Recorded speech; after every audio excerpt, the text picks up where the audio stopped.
Good evening, everyone, and welcome to the Be Well reading series. I'm Nicole Tallman, your host with ELJ Editions, and we are celebrating Disability Awareness Month. And we have three fabulous readers for you tonight.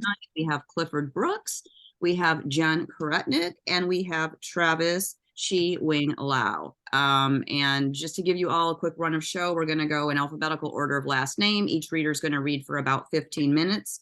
And then we're going to save 10 to 15 minutes toward the end for any audience questions. And I'm going to respectfully ask everyone to please mute if you are not reading. And if you have questions along the way, feel free to pop those into the chat and we can ask our readers at the end to respond to those. So I'm going to kick us off with my brother, Cliff Brooks, as our first reader, and his new book, Old Gods, is out today. So if you don't have a copy of that, you definitely should get one, and I'm going to put a link in the chat. I'll read the official bio. Cliff Brooks was born and raised in Athens, Georgia. His poetry publications include the books The Draw of Broken Eyes and Whirling Metaphysics, Athena Departs, Gospel of a Man Apart, and the chapbook Exiles of Eden. Old Gods, his third full-length poetry book, is available now, as I mentioned earlier, published by Mercer University Press. Clifford is the founder of the Southern Collective Experience, a cooperative of writers, musicians, and visual artists, which publishes the Journal of Culture, the Blue Mountain Review. He hosts the national public radio show Dante's Old South and co-hosts the podcast This Business of Music and Poetry. He is an instructor at the UCLA Extension Writers Program, Teachable, and is it Noetic? Am I saying that right, Cliff? Yes, ma'am. His teaching includes courses on creative writing, editing, and thriving as an autistic person, and you can find him online at cliffbrooks.com. Let's give Cliff a warm welcome. Thank you. Wow, that's a lot. When I'm thinking, all right, wrap it up, it's a long time. It's a true honor to be here. Thank you, sister, for having me. The company is amazing, and I'm humbled to be among them. Old Gods, it's my new book. And the point of it was to put down a lot of things that I was running. And in the quest for that end, I ended up writing this story. And most of my poems are journey poems. I like to walk with you. I'm from the South, so I tell stories. And there's no short answer to anything I want to ask me. So if you ask me anything, be sure to buckle up because it's going to take a second. I'm going to start with a poem about my granny, my mama's mama. My senior year in college, my mom called me and said, somebody needs to go out and take care of your granny. And what she really meant was somebody needs to take care of me. So as many might think, oh my God, she was the best roommate I've ever had. And so this poem is about my time with her. Now, her real name is Hazy. So when I say that, you know what I mean. Granny and Me, Lindale, Georgia, 1998 to 99. Living in Lindale, 1 year, a few miles from Booger Holler. Small rooms, 2 souls, no air conditioning, a wood furnace, my initials etched in a chair. A single sister from a house of brothers, Granny grew into a rowdy, laughing, shoulder-punching, wild-haired Hazy. You spoiled me. You spoiled us all. She hacked off the head of every copperhead. He was safe. We talked through 200 sunsets in one bad night. Granny said, let go and let God. But we both held on. She told me, love is better spent than saved. She doted on me. The fussing lunchroom lady, she loved me while we watched Wheel of Fortune, Jeopardy, and Unsolved Mysteries. That's about my granny. The next one. I love this one. Hideaway Highway Love Song. I love music. Music is the reason I write poetry. That is literal, poetic. I learned and accepted early in my career as a human that I would never be able to play music the way music made me feel. And I didn't know at the time why it didn't crush me. There are many that are autistic that they cannot listen to music, or they can't deal with silence, and I'm the latter of these two. So music was always a salve for me. So when I began to write poetry when I was in my early mid-30s, I began to write poetry the way music sounded to me. That's why, I guess, way back when it didn't hang with me too long, because God whispered to me that I could use it later. So this is an ode to music. Highway, hideaway, highway love songs. Half notes scored whole. Let's ride defiant, not reliant on the mystic Dixie. Joan Baez gently drives us down to Nashville, Asheville, and New Orleans. It's all an expanse of hums. Towns made of sound, shady family, and pierced strangers at low tide. You, my special Joni Mitchell, the South is our river to skate away on. Miles behind us and miles within us, the past wears out. A highway wuthering heights, no life by lies or lust or gun, not hunted or hounded by a harsh sun. You slip into French, hyacinth in your hair. Our honky tonk lexicon speaks of us expelled, compelled to coo in tall grass by the creek, obscured beneath the tops of broad trees. We shimmy from our delta-wide duvet to dance, kiss, and caress. We match, my bare feet in your summer dress. That was Hideaway Highway Love Song. Half notes scored whole. So I'm also an alcoholic. And in my first book, there's a poem called Judas News Tavern, where I was, I feel like, I know. I was 22. And it was the first real poem I felt like when I stood back and had gone through something that carried some weight to it. And it ended on a dour note. And I would actually like to, I'll read that one. And I'll end this with the poem that caps it.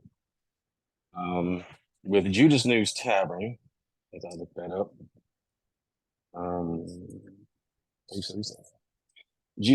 I had come to embrace it, come out the other side of it, understand that it won the better of me, but I was not broken. And that was the important part of the journey. So to pin that down, I put it on the page here with Judas News Tavern. I eagerly wander beside William Faulkner, off to have laughs and a drink. Two gents together at the Judas News Tavern, where all sons of Bacchus meet. We enter, and dear music, the quintet merges with Miles Davis. I salute his horn with Southern comfort, certain this golden pub will sustain us.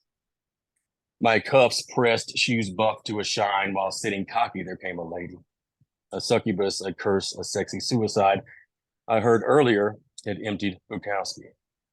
Her violin fingers and possessing gray eyes, Lilith is lithe and sultry. She steals my thinking with rum-laden kisses, pitting my vanity against me. Damn her, that charm and articulate wit, she winds a chain round my wrist. Mirrors tarnish, walls grow mold, and a gloom creeps over our tryst. She saunters off and robs the light. This air thickens, smelling sour. I realize the bottle now drinks me, and apathy begins to flower. I can't stand, and the exit is too far away. I'm another vagrant in a vacuous land. But before I can panic, she comes back and gently holds my hand. She says, "To hell with hell and good riddance gone." The barmaid quotes Baudelaire. She sits by my side and whispers, "I lied," while I weep, drunk into her hair. So, and this will be the last one, I promise, and I will let y'all go to much brighter notes. But I realized that addiction is never over. I was trying to write a book into this, 20 years later. realized that there is no cure, and that's cool. It's just staying sober. So I wrote, Bacchus tries to retire. And this is from Bacchus sits back with his dignity intact, itching from the stitches of mismanagement. He says it's not romantic, it's avoidably tragic to waste one's life as a drunk. A demigod, a semi-sod, he speaks again to his breed. Y'all, the broken stereotypes are the addiction, fear, the artist's cruelest affliction. He jaws, squares up, and Bacchus still bears the marks of cruel intention. The barroom is poverty, royalty repeating, I'm sorry, I'm sorry, I'm sorry. His youth, middle age, my 40s, centuries, but not all sad songs, not even mostly. Still, havoc remains spiritually costly. Bacchus whispers to no one, you can't get it back, not a vagabond or a god.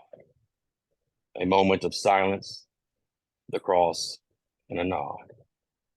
He says, riding stars, rusty pipes, it's anything but free. Inevitably, kin note their family tree, drops another meth-addled apple, cidered inside a fermented chapel. Soul's weakest smoke, broken spirits harbor. A life sans light, a drug-induced torpor. But then Ariadne, played by Theseus, stumbled upon by me, passed out more than asleep. Out of that Athenian's devious plan, Ariadne, asleep, safe, unaware, father damned, she laid beside me eternally. She aware, longer, me in sober days. And Ariadne stays. Bacchus says, close to being consumed, apathy was my altar, self-pity, a pathetic, fetid womb. Bacchus stretches his back, then blows smoke. Y'all, one thing coaxed me out of this tomb. His eyes hovered over his ocean view, peaceful, humble, healthy, subdued. Respite enjoyed by a few. Ariadne, I stand more a man for you. Bacchus looks out and says, good folks, I did not expire in the addled by and by, because death by cliche is the worst way to die. Thank you.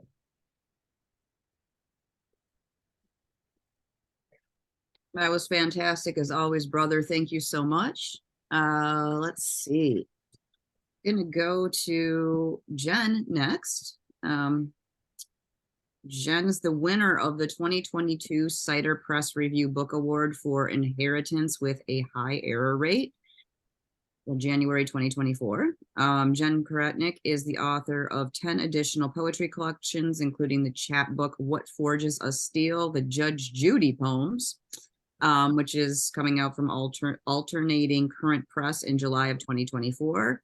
Her work has won the Tiferet Writing Contest for Poetry, Split Rock Review Chapbook Competition, Hart Crane Memorial Prize, Anna Davidson Rosenberg Prize, among other honors, and received fellowships from the Vermont Studio Center, Wild Acres Retreat, Mother's Milk, Artist Residency, Artist in Residence in the Everglades, and elsewhere. The co-founder and managing editor of Swim Every Day, she has recent or forthcoming work in the American Poetry Review, Cold Mountain Review, Harper Palette, Missouri Review, Poem of the Week, Notre Dame Review, Shenandoah, and South Dakota Review. And you can find Jen online at jkaretnick.com. Everyone, let's please give a warm welcome for Jen.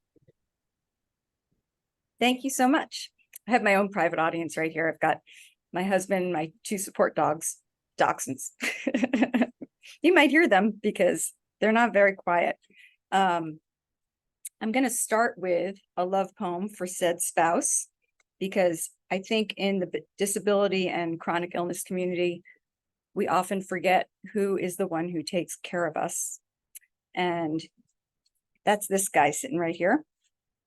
This is called My Husband Shoots Me with Botox. 31 times in my forehead, the shallow dish of my temples, the nape of my neck, where as a younger man he'd touch his tongue, a fencer's foil. He does not hold the syringe like a love letter or wield it like an apology, although he says a quiet, "I'm sorry," every time the needle pierces the cartilage under skin with an audible crunch. Fat, a loosely guarded prisoner, has long since escaped my face, muscles pulled tight from migraine after migraine. I follow his directions to look up, down, wrinkle my forehead like a chow so that he can measure where the nerves are, avoid making my eyelids droop more than they already do.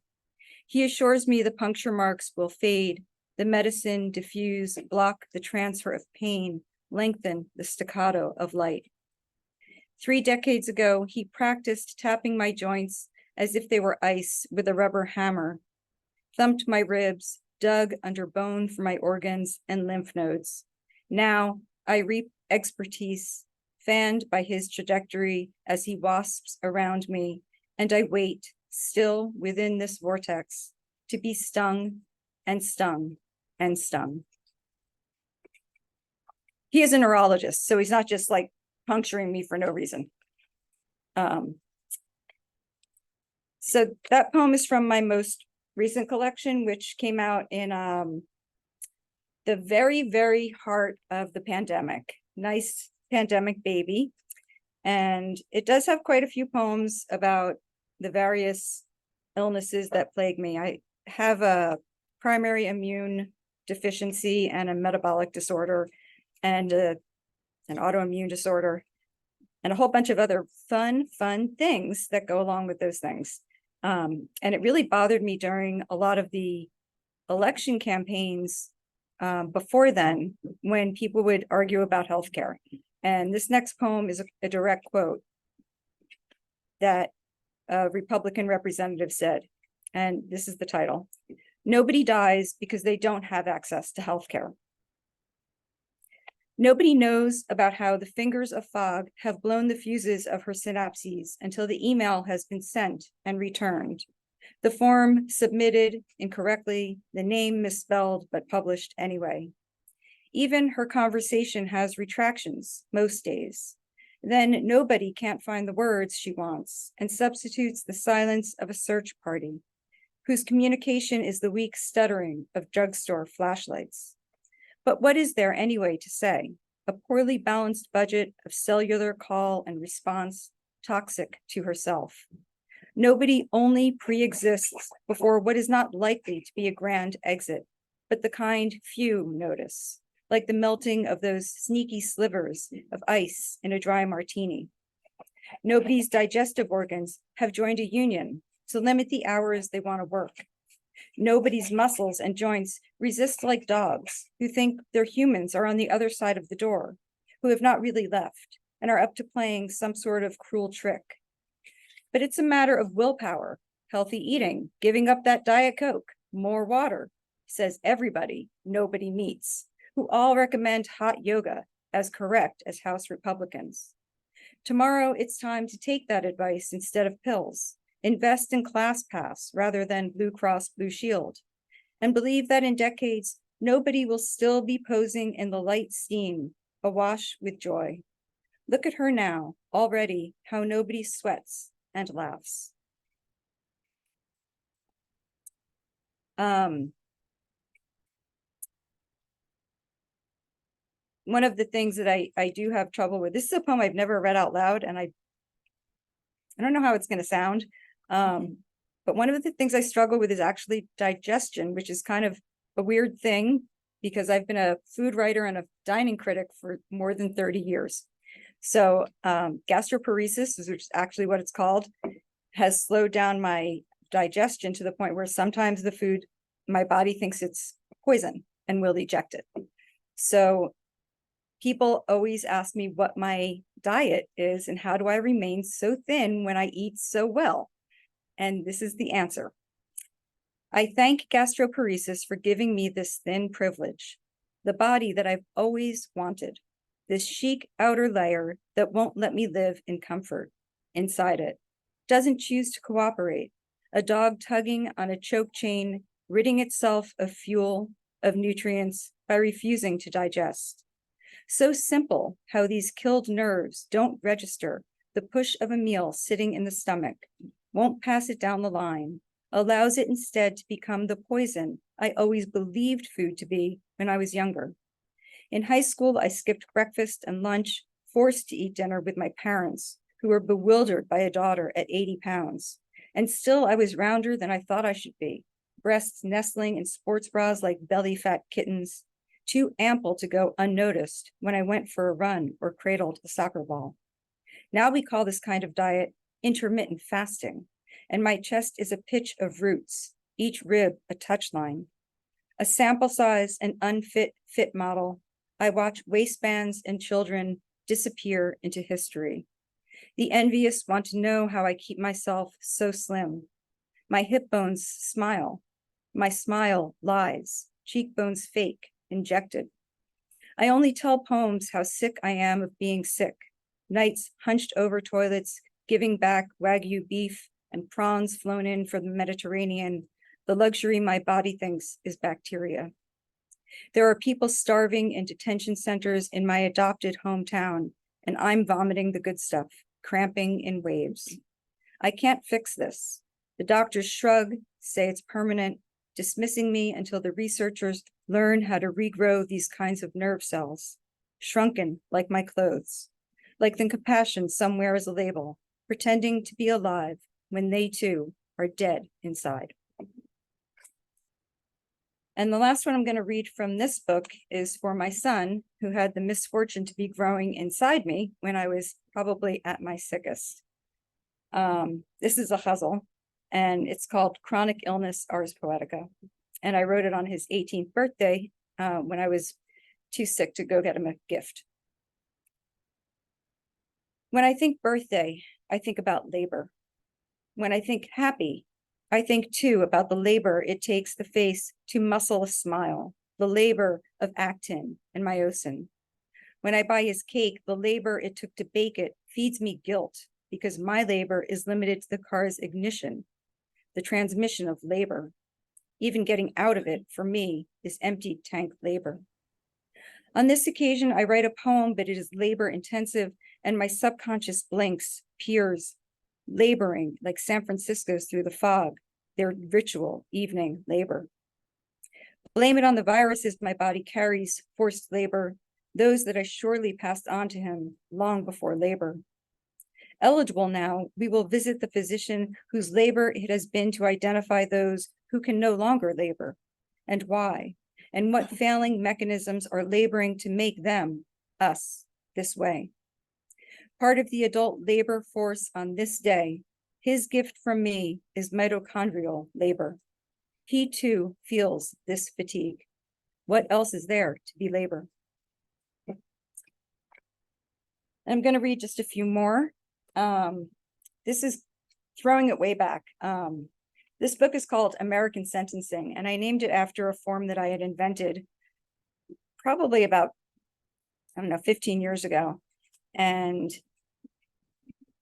it starts with a 17-syllable sentence, and you use it as an acrostic straight down the page. It's kind of like a reverse golden shovel.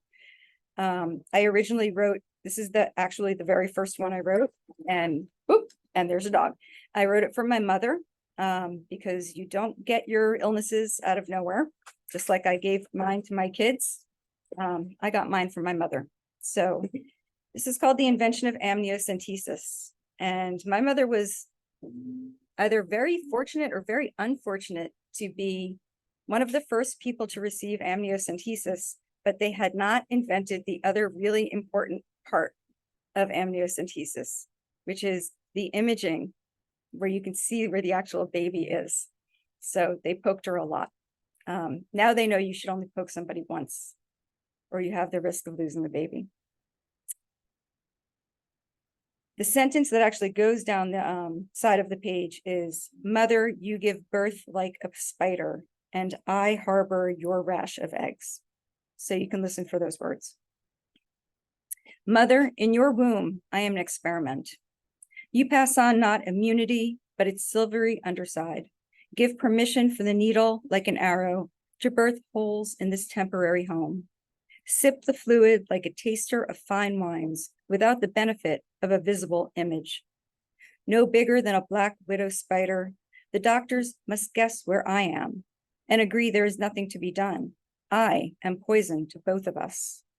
Unsafe harbor, you insist on mooring me to your designated slip, tossed by rash after rash of storms. I will remove myself early. Still ill, of course, you will not care for me right away. Of all the eggs you might have nourished, I am the one who breaks you.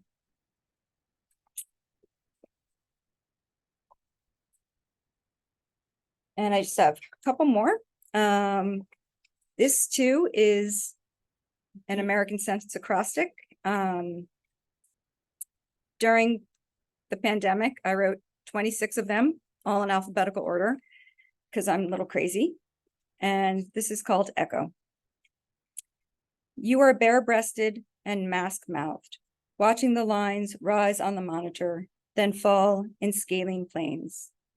Measuring from point to point, the technician pauses, hand with a wand on your left breast, propping it up as the muscle pulses on screen. Dense tissue gone gossamer. A winter catfish out of its mud slumber. Your heart is sluggish 1 second, racing to come bask in a sunspot the next. As he probes, you breathe back in your coffee-scented air.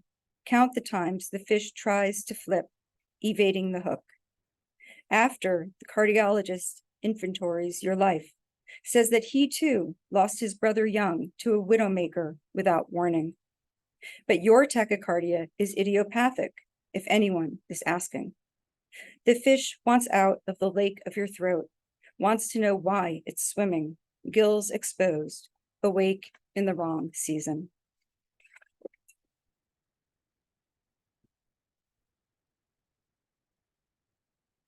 X-ray, 3 views for an impression of osteoporosis. And this is my favorite thing to do, by the way, at 55 years old, to go sit in an office with all of the 90-year-old women and get my injections for osteoporosis. All metal removed from my body, I spend the day in machines, measuring what remains. Here is my neck at severe risk of fracture, like a teenager's heart. Fluid between bilateral hip joints is my pelvis, and oh, my lumbar spine, with a wedging deformity that could be chronic. Pain is a snake, coiling and striking at threats, real or imagined, molting from the inside to discard bones instead of skin. Why do they call it a density screen when it's really a scan for scarcity? Such a dearth of mineral is the lowest T-score based on the criteria and not the expected outcome for my age. Still, I'm not ready to break, even if my skeleton doesn't know how to keep itself from compressing into splinters, wants to shed this short growth I've strived all my life to achieve. And just like I began, I'm going to end with a love poem from my husband, who hasn't heard this one yet. I just had a really fun kidney procedure because apparently I'm what they call a stone maker. And they come out in different places, but mostly in my kidneys, but also in my salivary glands, which is really weird. So this is called, this is a villanelle, by the way. This is called, on our 31st wedding anniversary, I discover my heart has hardened. Sorry, honey. On our 31st wedding anniversary, I discover my heart has hardened. Its cave-like passageways half occluded with helicite that catch the blood flow in their corkscrews. I am rock steadied. In kidney lobes, calcium has marbled every so often to bowl itself through cave-like passageways, which, half occluded, spill out scarlet protests, undiluted. Stones inch out from salivary glands too, fragile corkscrews. I am rock steadied. Particles gathering in joints, crystallized. My body collects quartz, but not for show. Its cave-like passageways half occluded, redirecting grit to whirlpool, eddied. Pan me for gold and find pebbles to throw. plain and corkscrew, rock, rock, unsteadied. Still, with amethyst glint, geoded, I'll break open to the chisel of you.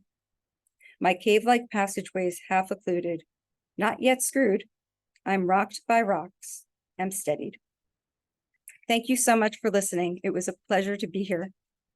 Thank you, Nicole, for putting it together. My pleasure, Jen. Thank you so much for that beautiful reading. And we have someone in the audience who's interested in the form that you invented. So I don't know if you're able to pop a link in at all to that form you created, or if there's any information that you could share, but it looks like Ennis would like to know more about that. If you have something you could pop into the chat for them. Let's see. Up next, we have Travis. Travis Chi Wing Lau is an assistant professor of English at Kenyon College. His research and teaching focus on 18th and 19th century British literature and culture, health, humanities, and disability studies. Alongside his scholarship, Lau frequently writes for venues of public scholarship like Synapses, a journal of health humanities, public books, Lampton's Quarterly, and the Los Angeles Review of Books. His poetry has appeared in Word Gathering, Glass, South Carolina Review, Fog Lifter, and Hypertext, as well as in 3 chapbooks. The Bone Setter from Damaged Goods Press 2019, Pairing from Finishing Lines Press in 2020, and Vagaries from 14 Press, which just came out in 2022. And you can find Travis online at travisclau.com. Everyone, please give a warm welcome for Travis. Hello, everyone. Just for accessibility purposes, really common, at least now in disability studies circles, is to have accessibility copies of poems we're going to read. So a link to all the poems I will read is in the chat now. And you're welcome to read along with me. I will name the title of the poem just so you can read along. I have a selection of poems that I hope will reflect the different ways I think about disability. So as my introduction might suggest, by day I work on the 18th and 19th centuries, which you might be thinking may not be directly related with disability, but I think about the history of the body a lot, particularly the history of disability before it gets named as disability. Poetry for me has been a way of sort of thinking about my own experience of disability as someone with what I would refer to as scoliosis-related disabilities. And I use this term not to sort of complicate the issue, but to sort of think about scoliosis for me, which I have a reverse S curve in my spine. And for me, that produces a series of symptoms ranging from things like brain fog to limited breathing to things even affecting my digestion. So I was thinking a lot about Jen's work here in this moment. And the first poem I'm going to read is from the new collection Vagaries, which is about chronic pain. And I wanted to sort of think about, what does poetry have in relation to pain? And if we were to think about poetry as a way of describing or accessing pain in a particular way, what is the byproduct of that? And this poem is entitled In the Land of Pain, which is a reference to a 19th century French memoirist, Alphonse Daudet, who wrote a series of fragmented works about his pain. Keep walking, I will myself. Fear of an attack, shooting pains that nail me to a spot. No, cannot stop, cannot break. Strange the fear that pain inspires. It is bearable, and yet I cannot bear it. This breastplate preventing even gasps of life. Yet relief is a fistful, the rattle of capsules all the way down. At least until the return, where I vomit up little more than a general theory that talks too much but accounts for nothing. Resistance is even less than futility. So pain, you must be everything for me. Let me find in you all those foreign lands you will not permit me to visit. Be then my philosophy, my science, because the only real way to know you is to submerge. A lot of my work is indebted to the work of HIV/AIDS poets.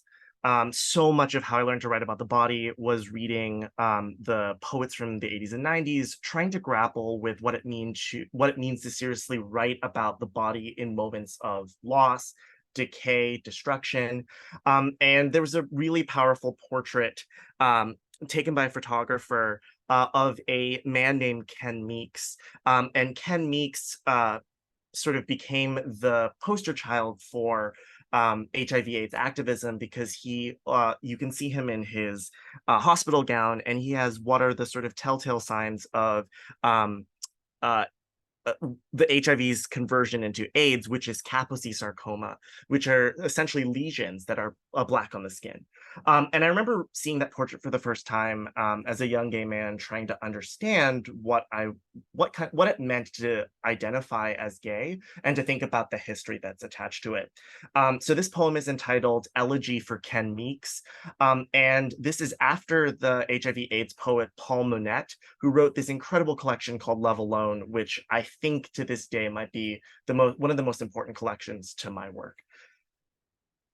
Sanitary white meant I had crossed the threshold into the kingdom of the sick, where court is held to an arrhythmia, paced to the syllable count of medications dressed in primary colors, the intonation of infections that should not coalesce into names, flattened into names, which claim you, replace you, slowly with what gets scratched in the remarks of your chart that I read in secret. But this is how you learn a thing by broken heart, a mnemonics of pain tapped out to the beat you set on the ventilator that I may one day have to silence with my own hands, along with the phrases of skin that go to join dead conversations flowering in the damp corners of the room, more lonely in company, longing for a night full-blooded when we weren't afraid of bodies breaking into sweats, but only the glisten of youth replaced too early by the fluorescence that now crowns you like a debtor for dealing too honestly in whole hearts and borrowed time measured in cell counts that I track in my notebook to determine whether I'm supposed to gather the best of us for mourning, another brother, another son, another father, another lover, another form inscribed by legacies nobody wanted, but find on their bodies when it is too late, for cosseting by bedside, for that breath will soon extend long enough to be called a parting, a deliverance, a grievance, a war cry. This next poem is actually a pandemic poem, and it is one where I wanted to think a little bit about my intensifying pain during the pandemic. And this poem is called Saran Wrap. My body radiates pain, is dense with it. Carmen Maria Machado. I take pain by the scruff and wrap it whole in saran so that it will sweat when it meets the cold of me. Ensorcelled by the cheapness of cling and the irritant spark of life, wet with itself, wet with embarrassment, because this is the feeling of a body full with leftovers, dense with too much of itself, that it cannot find any room left in the shelves for preservation until the whole no longer manages to keep fresh. So it stales along with the flesh as it is forgotten while moldering in plain sight. But even in decay, it holds its ground, leaches beyond its containment, grows beyond its means. Greedy, tensile thing. I'm going to be skipping around a little bit for the purposes of time, but before I do a sort of hard skip, I'm going to read this next poem, which is a poem in memory of a very particular incident in my experience of having my scoliosis x-rayed after about a decade to see how much the curvature in my spine had progressed. And I remember just how ambivalent I felt about that experience, and this is my attempt at getting at that ambivalence. On the anniversary of an x-ray, the technician's peace offering is layered neatly into quarters to be drawn with string.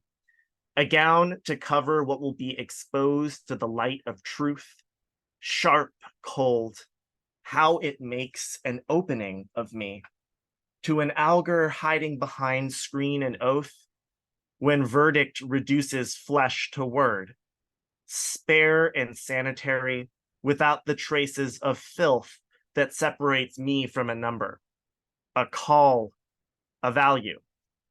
Peels strip away skin, 2 bells to reassure her it is safe, safe from dangerous truth.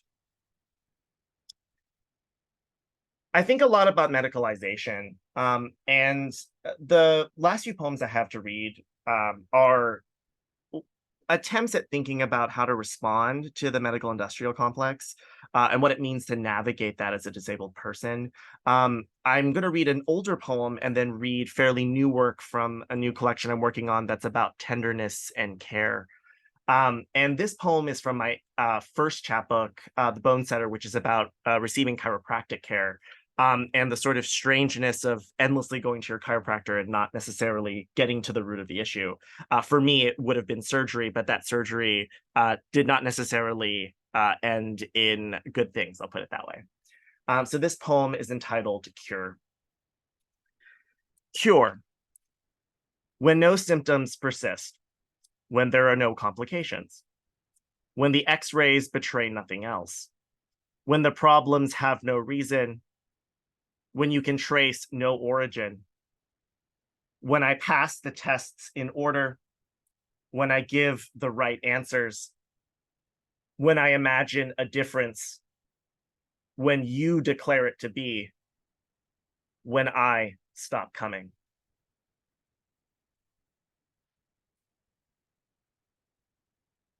I have, in the time I have left, I have about 3 poems. I'm going to start reading. If you're following along on the document, I'm going to be jumping to page 9. And these are part of this longer collection that I'm working on about tenderness and care. Part of my scoliosis means that my rib cage is shifting such that it will be sort of off, it's lopsided and it will jut forward. And this is a weird sort of love poem to my rib, which I've had a really, really difficult relationship with. So this poem is To My Rib. You look today more like a peninsula, a bold jutting into a skin sea, ever more turbulent. This I know because of what escapes the yearly exposure to a light that tries to prove its own benevolence.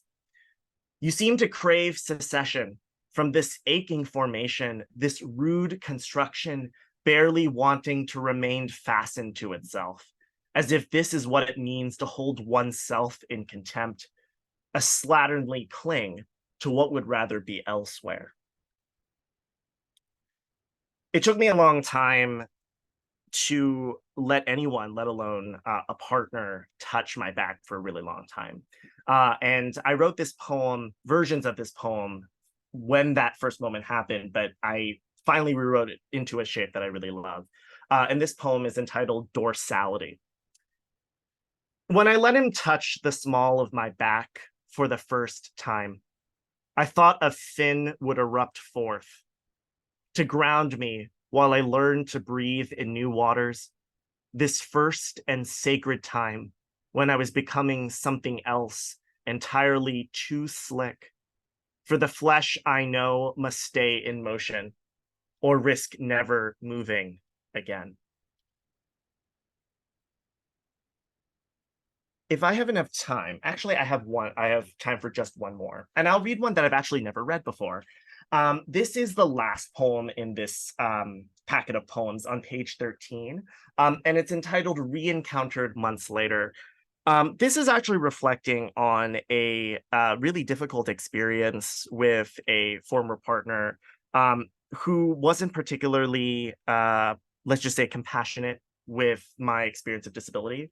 And I wanted to write about it in a way that didn't necessarily villainize or demonize him, but to sort of think about what was at stake in that interaction. Re-encountered months later. I saw you when he sought care beside me at the clinic that always runs hours behind. one where more men go than come out of impatience, to court some other urgency that feels better than a chest of blood. You were there in the same shirt I took off, and did not bother to look me dead in the eyes you claimed were little bitter almonds that knew more than they should.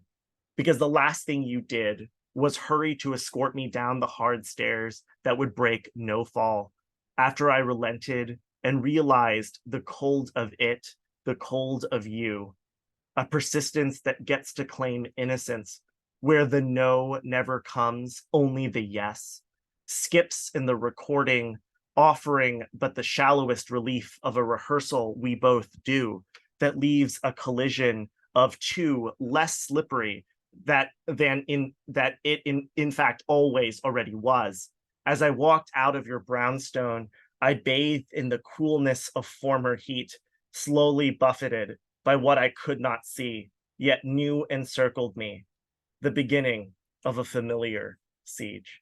Thank you all so much. I really appreciate you all being here.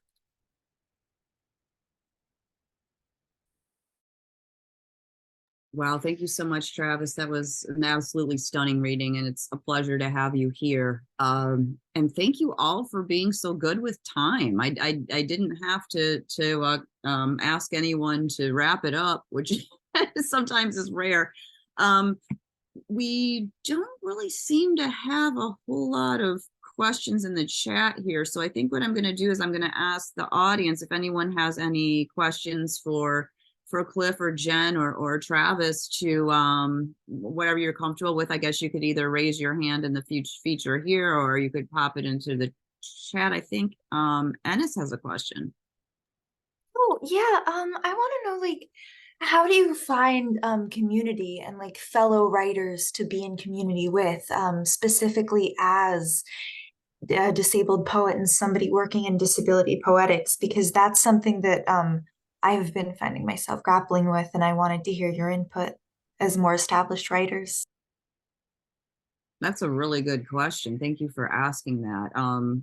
I guess we could go in order. Cliff, do you wanna answer that? I don't know if you can hear me. Are you still there, Cliff? Maybe not.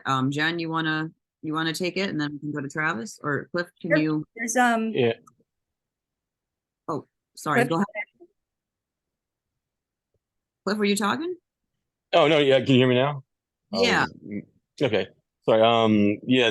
The community aspect has saved me an enormous amount of stress, because I've seen a lot of artists perish from being or feeling that they are isolated and cut off, and it prevents a healthy perspective.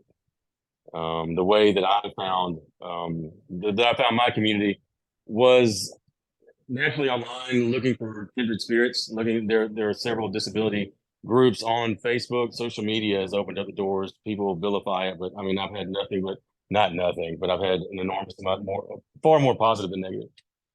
That's where I started, and then when I began to find these healthy friendships with others in networking, and many of all of us are introverted, so networking can be difficult. But when you find those that click with you, I mean, it does become like a family, with all cliches and poetics aside. So I mean, it's really taking the work and being brave enough to be bare in front of other people. And I promise you, when you do that, the positive reaction and folks that share that same battle will find you. Thank you, Cliff. Jen?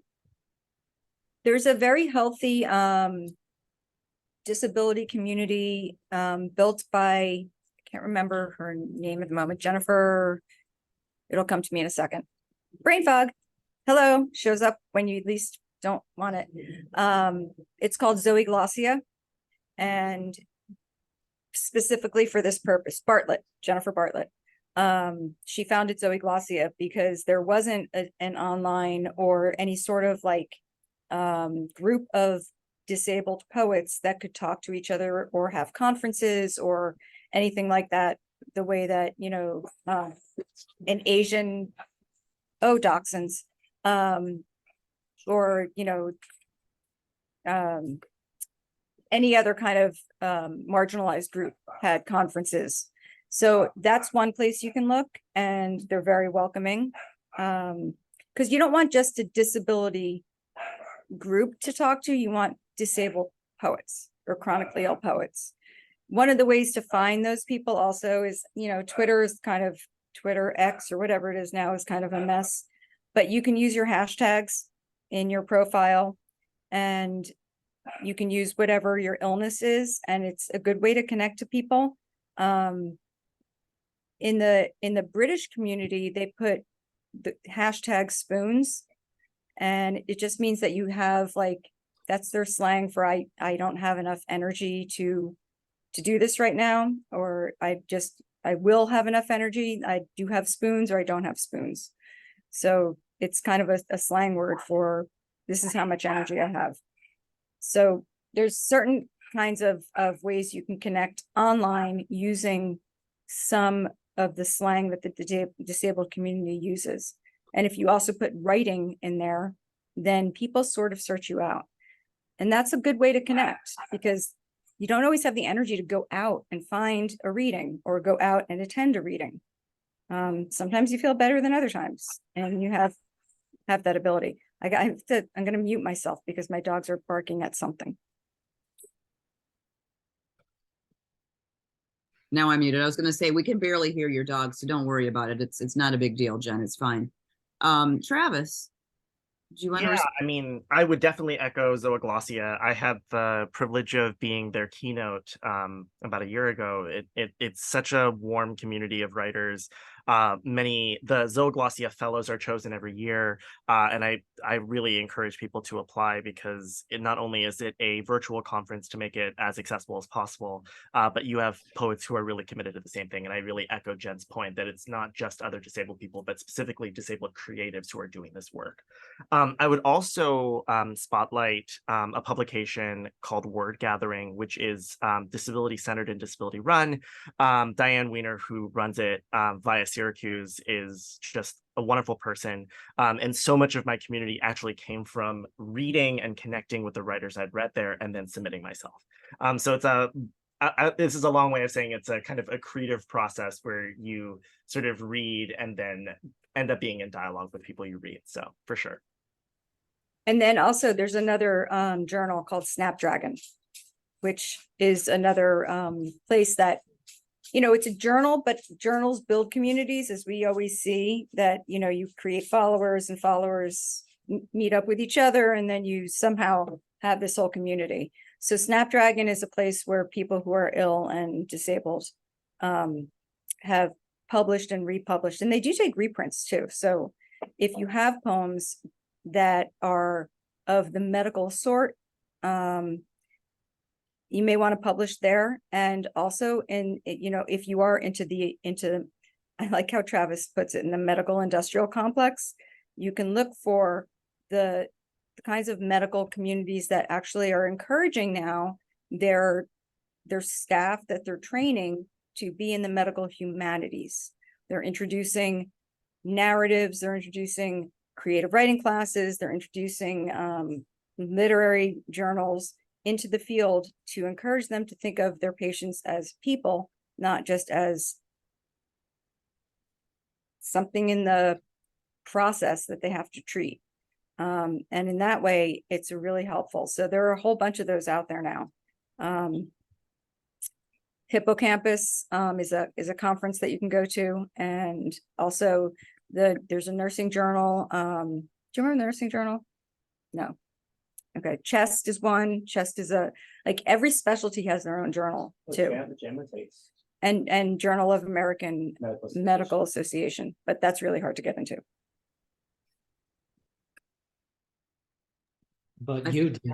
So I just realized I was muted. I think we have time for one more question. There's, I think CB just asked this question: recommendations for writers who want to get into this kind of scholarship through writing, but need to overcome or reckon with the emotional weight of that kind of self-exploration. Wow.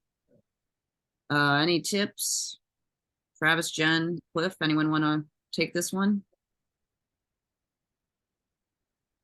I'll take it.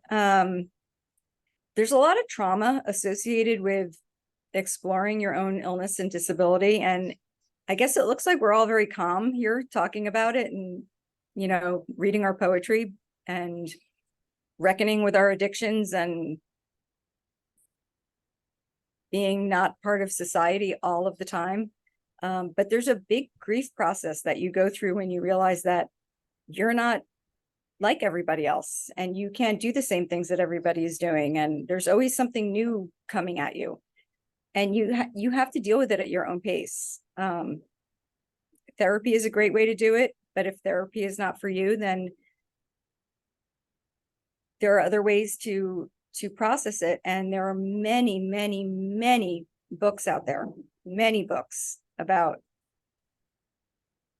coming to terms with your own kind of life. And that never used to be the case, but now that the pandemic happened, suddenly everybody has long COVID.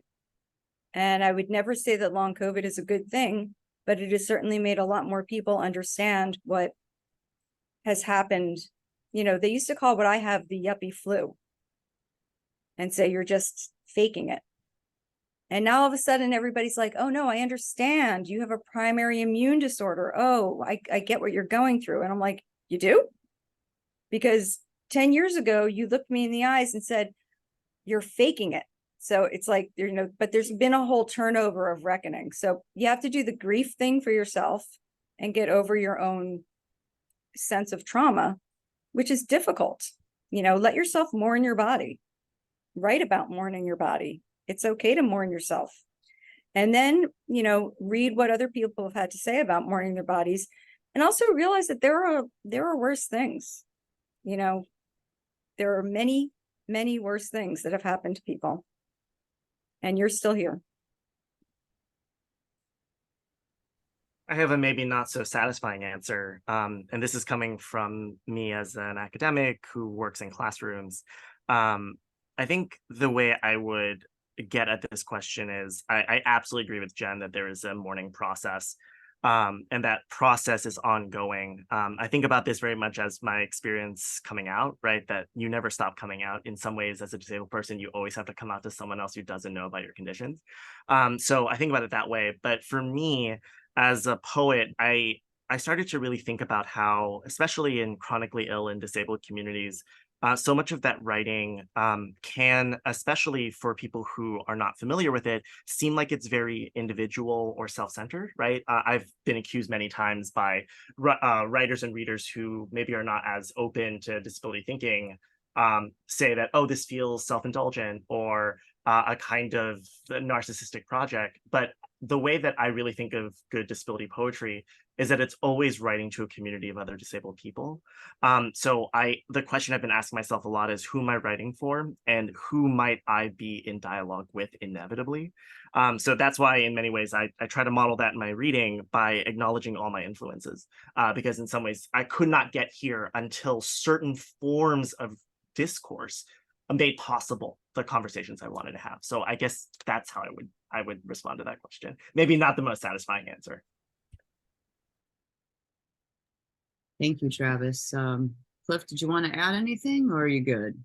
No, they nailed it all. I mean, I feel more at peace hearing that from peers. It's for me, going back and this what they're talking about, going back and having to put yourself in the spot you were when you first felt that, and being true to the poem, true to the audience, true to yourself. You know, you get a force of, and often for me, it was I found a lot of scars that I thought were healed that weren't, but I also found a lot of sore spots I thought would never heal that did in this process.